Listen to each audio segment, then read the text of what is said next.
सात संगत जी प्यार से कहना धन निरंकार जी। सात संगत जी दासी आप मान संतों के सामने क्या बोल सकती है। रहमत करो, बख्शिश करो।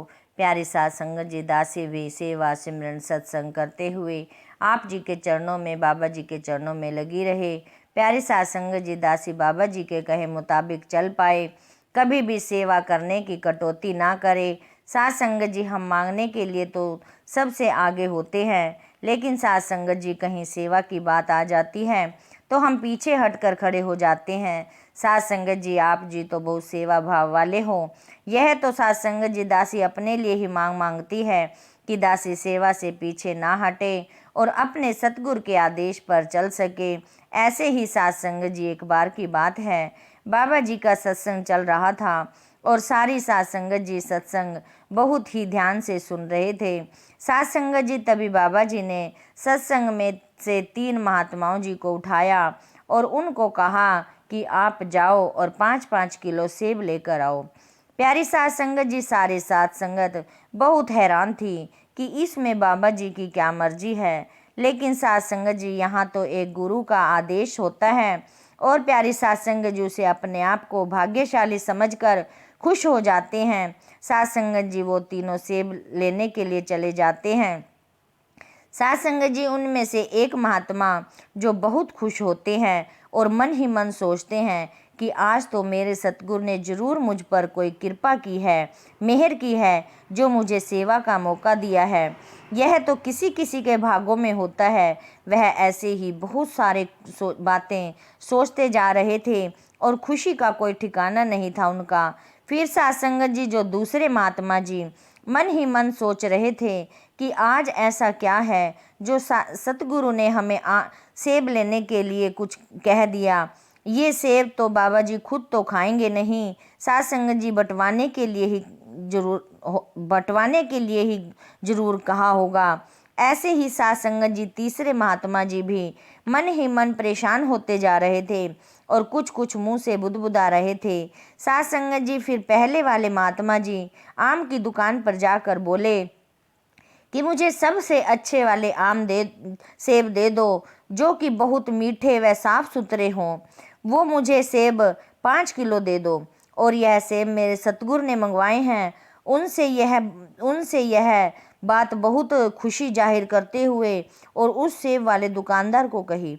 फिर सात संगत जी दूसरे महात्मा जी सेब वाले दुकानदार को बोले और कहने लगे कि 5 किलो सेब दे दो, जो थोड़े ठीक कीमत पर हों। प्यारी सात संगत जी तभी दुकानदार बोला कि जो आप लेना चाह रहे हो वह थोड़े खट्टे हैं। सात संगत जी महात्मा जी ने सोचा, यह सेब बाबा जी ने तो खाने नहीं थे, जो कि सत्संग में ही बंटने हैं, तो इससे क्या फर्क पड़ता है। और प्यारी सात संगत जी उन महात्मा जी ने वो खट्टे सेब देने को बोल दिया। सात संगत जी फिर तीसरे महात्मा सेब की दुकान पर गए और वो दुकानदार गले हुए सेब साइड करता था। वो महात्मा उन्हीं सेब को देखकर रेट पूछने लगे। दुकानदार ने उनकी महात्मा जी को देखकर बोले कि ये सेब आपके लायक नहीं हैं। फिर महात्मा जी बोले कि मुझे तो ये सेब बांटने हैं, आप मुझे यही दे दो।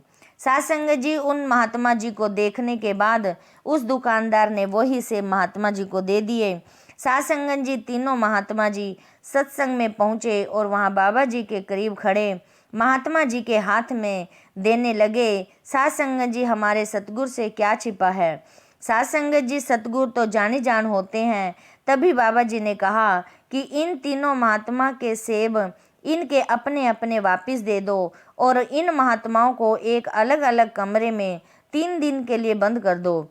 और ये जो मैंने 5 किलो सेब इन महात्माओं से मंगवाए थे, 3 दिन के लिए महात्मा 5 किलो सेब में खाकर अपना पेट अच्छे से भर सकते हैं, इसलिए दास ने ये सब मंगवाए थे। सात संगत वहाँ पर तब भी बहुत हैरान थी कि आखिर बाबा जी का क्या चाह रहे हैं, हमें क्या समझाना चाह रहे हैं। सात संगत जी सेवादार ने बाबा जी का हुक्म मानकर उन महात्माओं को उनके अपने अपने सेब देकर कमरे में 3 दिन के लिए बंद कर दिया। सात संगत जी जो पहले महात्मा जी थे, उन्होंने तो अपने अच्छी क्वालिटी के ही सेब 3 दिन खूब अच्छे से खाए और यही खुशी अपना सतगुर का भाना समझकर 3 दिन अच्छे से बिताए। फिर दूसरे महात्मा जी अपने खट्टे सेब कम खा पाए, लेकिन फिर भी अपने शरीर लायक खाकर गुजारा कर लिया। लेकिन सात संगत जी तीसरे महात्मा जी थे, उन्होंने गले होने के कारण एक तो दिन बिना खाए ही बिता दिया, क्योंकि वो खाने लायक ही नहीं थे। लेकिन दूसरे दिन वो गले हुए सेबों से अपना पेट भरना पड़ा। सात संगत जी बाबा जी ने सारा कुछ इसी बात को सुनाकर सारी बात हमें साफ कर दी। सात संगत जी हम जैसा बोएंगे वैसा ही काटेंगे। सात संगत जी हम अपने लिए वो तो काटे देते हैं, लेकिन उम्मीद फल की करते हैं। सात संगत जी जब बाबा जी ने साफ साफ वचनों में हमें रास्ता दिखाते हैं, लेकिन हम समझ नहीं पाते। सात संगत जी कई बार ऐसा भी कर देते हैं कि हमारा जो नोट नहीं चलता वही नोट हम उसी नोट से नमस्कार कर देते हैं, क्योंकि वह चलता नहीं है, और यही सोचते हैं कि यहाँ पर किसने देखना है, और हम अपनी चालाकी कर देते हैं।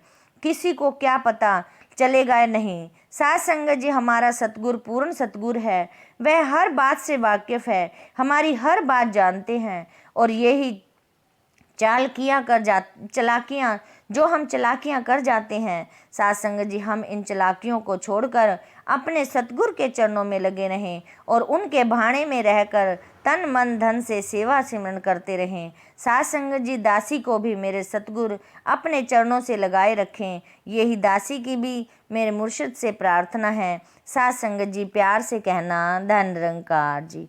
सात संगत जी दासी को कहने में अच्छा तो नहीं लगता, आप मेरे इस चैनल को सब्सक्राइब जरूर कर देना। ताकि सात संगत जी दासी आपके सामने विनती करती है। सात संगत जी दासी जरूर आशा रखेगी कि आप सभी महात्मा मेरे सिर पर हमेशा मेहर भरा हाथ जरूर रखेंगे। सात संगत जी प्यार से कहना, धन निरंकार जी।